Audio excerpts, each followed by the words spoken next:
আসসালামু আলাইকুম। সবাই কেমন আছেন? ২০শে জুন লেবুগাদি মাঠে অনুষ্ঠিত হলো জমজমাট একটি ষাঁড়ের খেলা, যেখানে অংশগ্রহণ করেছিল নবাব, বাংলার কিলার, লাল পাগলা, বাদশাহ সহ হাই প্রোফাইল সব ষাঁড়। তার মধ্যে সবার আকর্ষণের কেন্দ্রবিন্দু ছিল লাল পাগলা। লাল পাগলার প্রতি দর্শকদের এক্সপেকটেশন সবসময় অনেক হাই থাকে। সে বরাবরই প্রতিটা টুর্নামেন্টে অংশগ্রহণ করে, ভালো শুরু করে, তবে কেন জানি শেষটা তার ভালো হয় না। যেমন আজ প্রথম যে রাউন্ডের খেলাটি হয়েছে সেটাতে সে খুবই চমৎকারভাবে জয়লাভ করে দ্বিতীয় রাউন্ডে উত্তীর্ণ হয়। আর দ্বিতীয় রাউন্ডে লাল পাগলার সাথে দেখা হয়ে যায় বিখ্যাত ষাঁড়, যেটার নাম হচ্ছে জনি ফরাজির নবাব। আপনারা মাঠে দেখতে পাচ্ছেন জনি ফরাজি ভাইয়ের নবাবকে। নবাব যথেষ্ট শক্তিশালী একটি ষাঁড়, যার সাথে লাল পাগলার দ্বিতীয় রাউন্ডে খেলা হওয়ার কথা, এবং দুটো ষাঁড়কেই দেখতে পাচ্ছেন মাঠে উপস্থিত। কিন্তু লাল পাগলা বরাবর মতে হতাশ করলো, সে পারল না নবাবের সাথে জয়লাভ করতে। নবাব তৃতীয় রাউন্ডে উঠে গেল।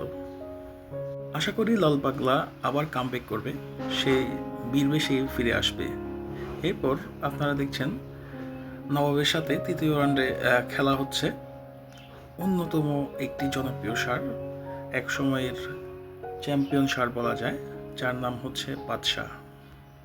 বাদশাহ ধীরে ধীরে এগিয়ে যাচ্ছে নবাবের উদ্দেশ্যে, তবে মনে হচ্ছে নবাব আজ আর খেলার মুডে নাই, সে মাঠটি ছেড়ে দিল। বাদশাহ এ রাউন্ডটিও জয়লাভ করলো।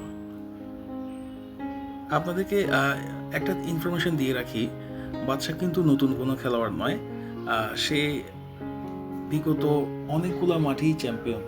বর্তমানে সে তার ফর্মটিকে হারিয়ে খুঁজে ফিরছে, সে আবার জোরালভাবে কামব্যাক করার চেষ্টা করছে। এর পরবর্তী যে ম্যাচটি বাদশার সাথে হবে সেটি অন্যতম হাই ভোল্টেজ ম্যাচ বলা যায়, কারণ আপনারা জানেন যে হিদিয়া মাঠের চ্যাম্পিয়ন ছিল বাংলার কিলার। আজ বাদশার সাথে তাকে মোকাবেলা করতে হবে।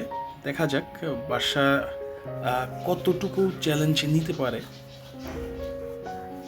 আপনারা দেখছেন বাদশা যখন মাঠে প্রবেশ করে তখন আসলে বাংলার কিলার খেলতে আগ্রহ প্রকাশ না করায় বাদশা চ্যাম্পিয়ন হয়। বাদশা সরাসরি ফাইনালে চলে যায়। নিজেকে হারিয়ে খুঁজতে থাকা বাদশা প্রতিটা ম্যাচেই প্রমাণ করে যাচ্ছে সে আসলে ফুরিয়ে যায়নি। সে প্রতিনিয়ত জয় লাভ করে করে পরবর্তী স্টেপে যাচ্ছে। আপনারা দেখছেন বাদশার সাথে যার খেলা ফাইনালে, সে হচ্ছে সোনার মানিক। বাদশা পুরোপুরি প্রস্তুত, মানিকও চলে এসছে।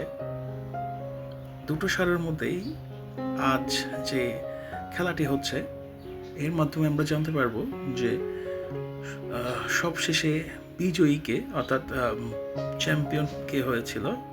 আপনারা দেখছেন চ্যাম্পিয়ন হয়েছে সেই বাদশাহ, যে এতদিন নিজেকে হারিয়ে খুঁজছিল।